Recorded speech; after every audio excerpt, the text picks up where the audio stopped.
तंबाखूमुळे तोंड बंद झालंय का?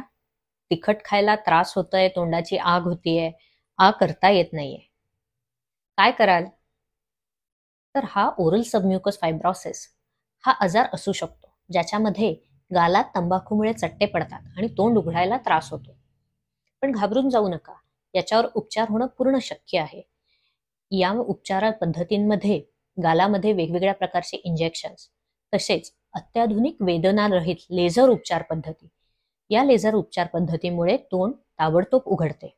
याच्यासाठी कुठल्याही मोठ्या भुलेची गरज नसते. स्थानिक भुलेच्या अंतर्गत ते होतं. कुठलाही प्रकारचा रक्तस्राव होत नाही, टाक्याची गरज पडत नाही. जवळजवळ अर्धा ते पाऊण तासामध्ये पेशंटचं तोंड व्यवस्थित उघडतं.